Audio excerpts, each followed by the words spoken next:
朋友们，大家好！现在是德国时间5月21号午夜，我是昨天5月20号下午到达德国的。哎呀，我这次呢到了德国之后，整个人的身体我就觉得很不好。比如说昨天下午大概4点钟的时候，我就特别累，特别困，我就上床睡觉了，一直睡到德国时间午夜1点多钟，凌晨1点多，然后我就醒了，就起来了。就说我的作息时间还是中国的，然后呢，今天我整个人感到特别没有精神，乏力，骨头刚才好像说了有点酸痛啊，我觉得我没有温度，好像体温正常，可能有一点点。我估计呢，如果不是新冠，就是在飞机上面被那些同机的旅客可能感染了这种流感之类的吧，反正我极少有这么难受的那种身体的感觉啊！我今天吃了什么阿司匹林，好像也没有很多的效果。看看明天吧，我倒是去看看医生，不知道要不要预约。这次返回德国是这样子啊，是因为我家在桂林和贺州之间，桂林和广州之间吧，中间的一个站叫宫城。离广州大概是2个半小时的高铁，所以一般来说，通高铁之后呢，我一般都是通过广州起飞或者是降落，这样对我来说最方便。从广州我在网上看了一下啊，返回德国，这次返回我只买了单程票，如果是直飞大概是700多欧元，也就是人民币大概6000块钱左右。但是如果是中途转一次机，比如说这次埃及航空的，我订的是埃及航空，是450欧元，也就是呢大概节约了300欧元左右，300欧元就是大概2000多人民币，2200、2300。我觉得中途时间就是多出可能7、8个小时吧，能够省下2、3千，2000多，我想那就自己辛苦一点吧。后来呢，到广州这个白云国际机场之后，办完这个票之后呢，我拿到 boarding card 就登机卡之后呢，我就问了现场的工作人员，我说可不可以升舱，当然要另外付费了。他说可以，然后呢叫我到另外一个那个窗口去，或是另外一个柜台去。我问了那位是中方的工作人员，旁边有位埃及的工作人员，我说我想升那个商务舱。他说今天的最低价就是450美元。我是5月19号飞的，5月18号那天我得到一封 email 说你现在可以抓紧时间呢升舱，怎么样。我发现呢，如果当天那时买的话，大概是620欧元最便宜的。好，我就想算了吧，600多欧元，它其实就是呢广州到那个埃及首都开罗这一段大概11个多小时是商务舱，开罗到德国的杜塞多夫这段呢还是经济舱，所以我想就是11个多小时多了，相当于如果是600多欧元，那就是5000，差不多5000人民币左右，我觉得有点贵，所以我就没买。后来呢，就是那个5月19号那天我办完票之后，刚才说了啊，我去问有没有升舱，那个价格已经降到了450美元，相当于400欧元多一点点吧，410欧元，也就是人民币3000多。后来呢，我想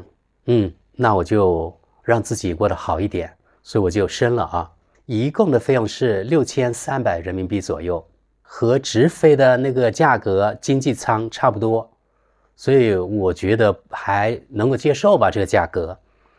但是万万没有想到，所以在这里啊，我奉劝呢，今后就是如果你们在国内也好，是国际航班也好，如果你们要升舱啊，这商务舱一定要看看你们所坐的那家航空公司它的飞机的机型是什么，因为从机型你就可以知道那个飞机大概有多老。比如说这次啊，我坐的这个埃及航空公司，它的飞机呢是波音777-300，这个飞机相对来说已经老了，大概有25年左右。大家从我拍的那个视频啊，或者是图片可以看到，其实它的那个商务舱真的比较老旧，根本就赶不上我们中国的复兴号高铁那种智能动车那种舱啊。或者也赶不上那个普通的复兴号高铁的商务座。反正我觉得我特别的失望，一个是很老，另外一个呢，它没有隔间的，就是呢跟旁边的那个人是手挨着手的，可以这样说，就是中间那个小隔板呢稍微宽一点，可以放一个杯子这样子，如此而已。然后呢，它的座位是不能完全放平的，大概有15度的坡度这样子，也就是无法做到完全放平。所以呢，在睡觉的时候感觉有一点点怪怪。不过呢，它那个长肯定是够的，大概够1.9米的人真正的躺下去睡觉。舱位比较老，就是机器比较老，所以舒适度不太够。还有另外一个呢，我觉得它机上的那个服务餐食比较差，比我做过的所有的航空公司，我做过的那个商务舱的可以算起来是最差的吧。对，这次呢我特别失望。如果我之前我知道啊，我做过功课，知道是什么飞机的机型的话，我很可能就直接坐原来的那个经济舱了，不会升舱。因为我觉得虽然我只花了人民币3000块钱出头，但是我是觉得呢不值得。这是我自己的体验，我的感受啊。在那个上飞机之前，我大概还有一个多小时吧，因为我是升舱了，所以呢我可以使用那个 lounge， 就是使用那个休息室，1等座和商务座的休息室。那个埃及航空呢是属于星空联盟的，所以呢我就直接到那个休息室。大家看我拍的那个素材就知道，其实我也是有点失望，因为我想这休息室里面的那个餐食啊还是比较简陋，就是可选择比较少，比我想象的或是比我原来在德国的经历过的那个商务座的那种休息室，我觉得稍微差一点。这是在广州白云机场的啊。选择的东西呢比较少，比如说饮料呢，它只有一个就是矿泉水，这是农夫山泉。不过呢，我看了它是叫做纯饮用水，就是它不是矿泉水，所以呢，这水质不是特别好。另外呢，它只有软饮料，没有果汁，只有什么雪碧呀，只有那个可口可乐啊，这种东西我都不喝，因为呢不太健康，我认为。然后呢，吃的东西，它的那个水果只有香蕉，其他都没有。然后呢，还有其他的有点热食，面包啊什么这种，它也没有全麦的面包。所以对我来说，我没有食欲，我没有碰。我就是好像吃了2个饼干，然后吃了一个香蕉，好像吃了1碗那个米粉吧，具体我忘了，反正不多。然后就拿了1瓶那个农夫山泉那种水，纯净水，就这样。整个那个休息室里面也是它的那个硬件，我觉得有点老化了，这是我个人的印象啊。所以整个来说，我觉得这次呢坐埃及航空的那个感觉不是特别好。然后呢，在埃及首都开罗这次呢转机的时候呢，注意到一个小细节，在埃及开罗国际机场的那个厕所里面，因为内急嘛，每个人都要，人有3级要内急啊，就是进厕所。进去之后，我发现呢，里面那个厕所，你们知道，就是坐厕啊，男的厕所，很多人我发现呢不懂得也不尊敬人，就是他小便的时候不把那个塑料那个圈把它拿起来，他就这样站着，然后呢就水龙头就开出来了，然后呢这个圈是溅满了那个他的尿液，这非常的恶心，没有人打扫。另外一个呢，竟然厕所，至少我去过那个厕所，那个什么那个隔间里面它是没有纸的。想想看，一个国际航空一个国际机场厕所没有纸，人家如果是要来大号怎么办呢？从一个很小侧面反映出了一个国家的管理水平啊。转机之后呢，我是乘另外一个是那个应该是空客320neo 这个机型的，相对来说比较新，因为呢在每个座位的面前呢都有一个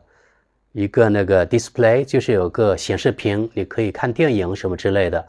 不好的地方呢，我觉得这次挨着我坐的，我是挨着窗，我是要了一个窗口的位置，然后挨着我坐的中间那个人呢，因为他是3个人一排的那个人呢是一个很肥胖的一个阿拉伯人，不知道是哪个国家的，他不是埃及人，因为埃及的那个空乘人员跟他是讲英语的，所以我这样猜他不是埃及人。特别的胖，整个4个多小时我就感到特别的别扭。然后呢，我就挨着窗口坐，有的时想上厕所，看着他那么胖，又很难起来，所以我就忍了。最后呢，实在忍不住了，我不得不上厕所，然后他们就起来了。不过这些都是次要的，主要的就是那个飞机能够平稳的、安全的降落到目的地机场，也是就是我们当天就是准时的，没有晚点，降落在德国杜塞多夫机场。杜塞多夫也叫杜村，如果直接翻译成汉语就是村的意思 ，Dorf， 杜塞多夫。杜塞多夫呢是离科隆大概是50公里的一个城市。科隆有个机场，杜塞多夫也有个机场，他们俩呢都是国际机场。不过呢，杜塞多夫它的机场比科隆大，它的国际航线要比科隆多，所以一般来说我在科隆我就觉得这个地点比较好，因为呢我在方圆吧，大概1个多小时，1个小时以内坐火车呢有3个国际机场，一个是法兰克福，另外一个是科隆，另外还有个杜塞多夫。如果是2个小时方圆的话，我还可以到那个布鲁塞尔，甚至呢到荷兰的阿姆斯特丹去做国际航班，所以可选择性还是挺多的。所以在这边呢，国家很小而且交通相对来说还是比较发达的。从杜塞多夫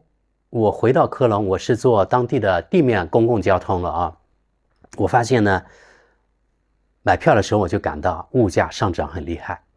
去年我知道我坐这种公共交通从杜塞多夫到科隆是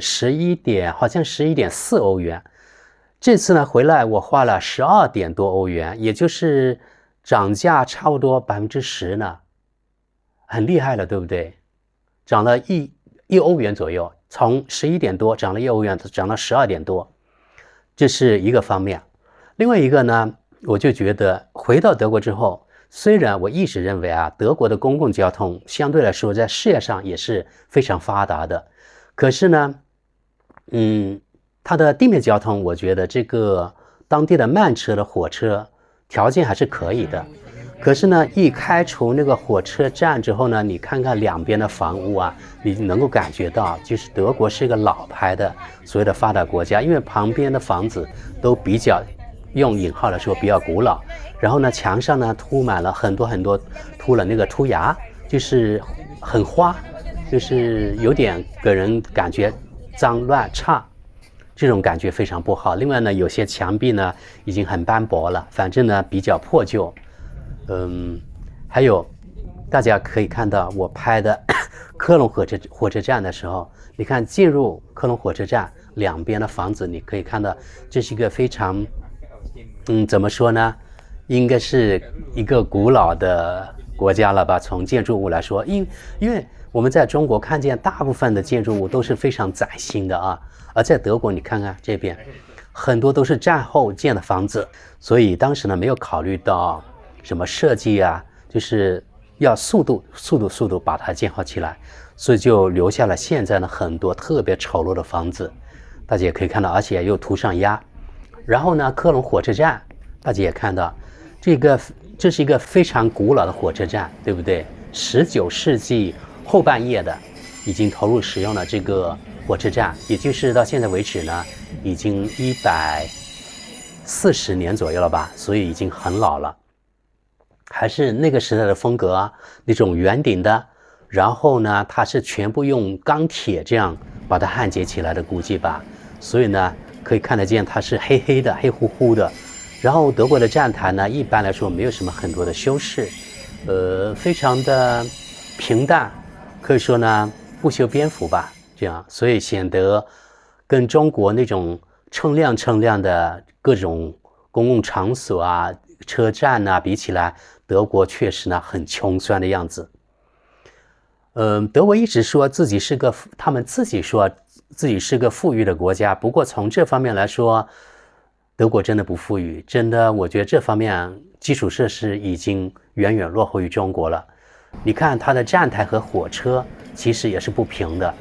怎么说呢？就是德国以前啊，就是高铁还有比较先进的火车发明之前，它铺的站台相对来说比较矮。所以现在的德国的高铁，你只要来德国看的话，一般都有3个台阶，就是说你上下德国的高铁或者是其他的那个火车的时候，非常的不方便，特别不方便的话，如果你有行李，有1到2个行李的话，你要先登上这火车，有3个台阶，大概有40公分高或者50公分高左右吧，和那个站台。所以在中国这是不可想象的，对不对？中国所有的站台都是和火车的那个门口是可以说几乎是水平的，没有台阶，对不对？所以上下非常方便。德国这一点呢，当时我觉得那个设计师肯定考虑到了。我查了一下原因，为什么德国的站台和现在的那个高铁呢，它有这个台阶的区别呢？因为据说，如果是全部德国的火车的站台修改一次，变成像现在高铁的那个出口那么高，那么会花费巨资，而德国没有那么多钱。说到德国没有那么多钱，我又想起了德国有很多的钱接受世界各地的难民，可是呢，就是没有钱为本国人服务。这也是呢，很多德国人或是越来越多德国人非常对德国这届政府或者是以前的政府，或者是对德国这种政治越来越不满的原因吧。好了，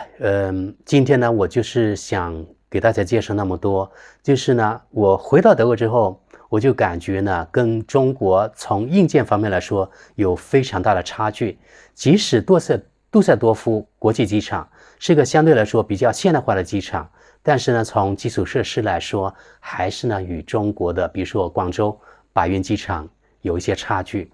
我到达了科隆火车站之后呢，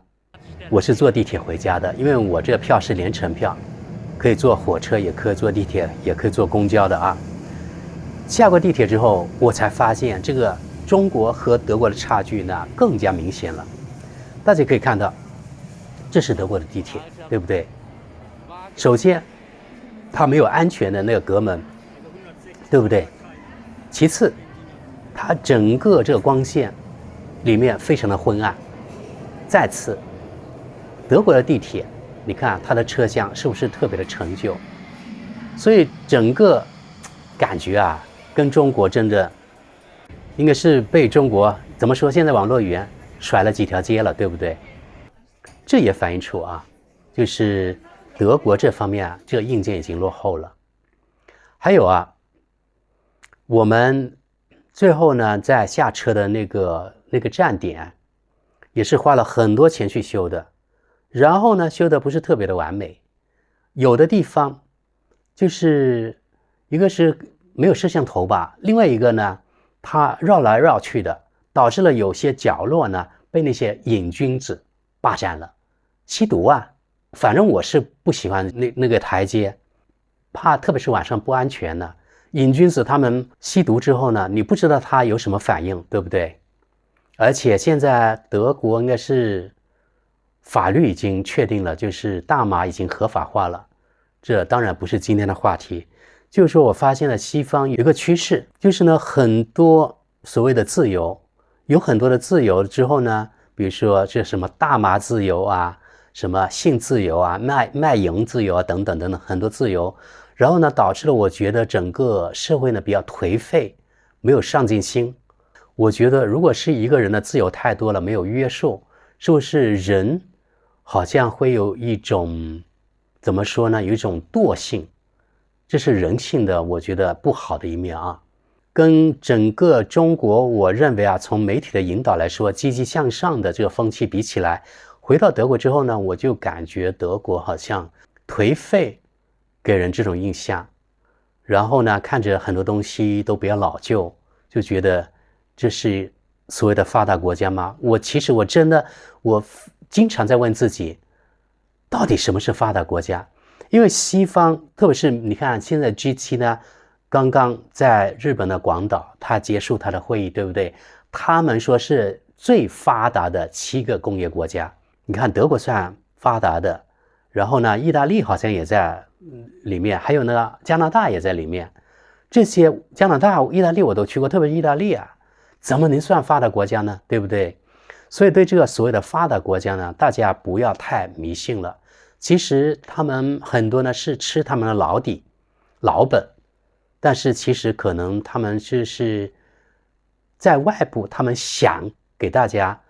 全世界人民认为他们还是非常强大，可是呢，其实他们内部呢比较臃肿，而且比较贫弱了吧？现在根本算不上强大，而且也考虑到我们看，比如说像意大利啊、加拿大，他们这种国家。才相当于中国，虽然是中国有人口的优势，很多人口在那里，但是呢，如果是一个国家的综合国力来说，你看看加拿大、意大利这种国家，才相当于中国的几分之几啊，对吧？所以现在对所谓的发达国家和发展中国家，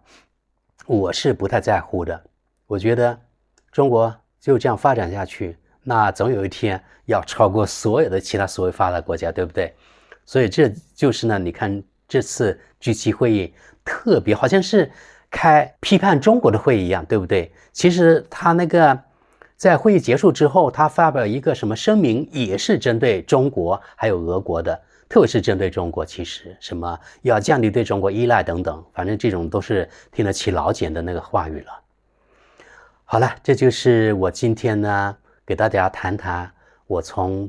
中国回到德国做商务舱的经历。另外一个呢，就是谈谈我到达德国之后呢，我真的觉得没有对比就没有伤害。对比中国、德国2个国家，一直在问自己，到底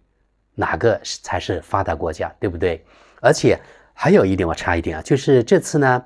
，5月19号那天，我去机场之前，我还专门去广州那个叫圣物岛去试乘了那个无人驾驶公交车，而且是免费的。当地很多在那里上班的员工都每天使用这无人驾驶公共交通工具，就是大巴，这感觉也非常好。在德国，反正我还没有看见。